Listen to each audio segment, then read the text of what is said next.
నేనుగా స్పందిస్తున్నా. ఏం వాసు, ఏం జనార్దన్, చివరికి పేదల బియ్యం అమ్ముకునే స్థాయికి కూడా మీరు దిగజారిన తర్వాత మీరు ఎట్లా ఎమ్మెల్యేలు? మీరు అది ఎలా నాయకులు? సిగ్గుగా లేదా మీకు? పేదల బియ్యం అమ్ముకునేదేంట? మీరు ఎమ్మెల్యేలా? అంత గతి పట్టిందా రాజకీయాలకి?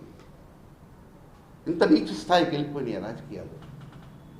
పేదల బియ్యం అమ్ముకునే స్థాయికి దిగజారిన తర్వాత ఇంకెందుకయ్యా పదవులు? ఏమి అడవనే? ఏదైనా వ్యాపారం తీసుకోవాలి. నాకైతే బాధేస్తుంది బాసు. ఈ స్థాయికి దిగజారిన తర్వాత ఈ పదవులు ఏమి అడవు? జనార్దన్, నాకైతే బాధేస్తున్నాయి. నాకేమి మీ ఇద్దరు నాకు శత్రువులు కాదు. ఈ వ్యవస్థలో మీరు ఈ విధంగా తయారైనందుకు బాధగా ఉంది. ఇంకొక మాట చెప్పాలి ఇక్కడ. నేను రాజకీయాల్లోకి రాకముందు వీళ్ళిద్దరు నాకు తెలుసు, వాసు అని జనార్దన్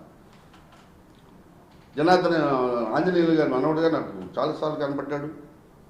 చాలా ముచ్చటగా ఉంటాడు, వెరీ వెరీ ముచ్చటగా ఉంటాడు. చాలా అపీరెన్స్ కూడా చాలా చూడగానే ముచ్చటేసింది. బేబీలా ఫేస్తో బాగుంటాడు, చాలా మంచివాడు. వాసు కూడా వెంకటేశ్వరుడి కొడుక కాలేజీలో చదువుకునేటప్పుడు నుంచి నాకు తెలుసు.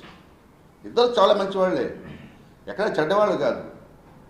అయితే వీళ్ళు రాజకీయ రంగంలోకి వచ్చిన తర్వాత ఎమ్మెల్యేలు అయిన తర్వాత పూర్తిగా చెడిపోయారు.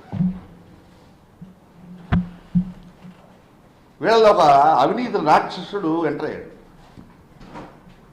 రాజకీయాన్ని ఒక వ్యాపారంగా చేసుకునే వ్యాపారస్తుడు ఎంటర్ అయ్యాడు. పూర్తిగా చెడిపోయాడు.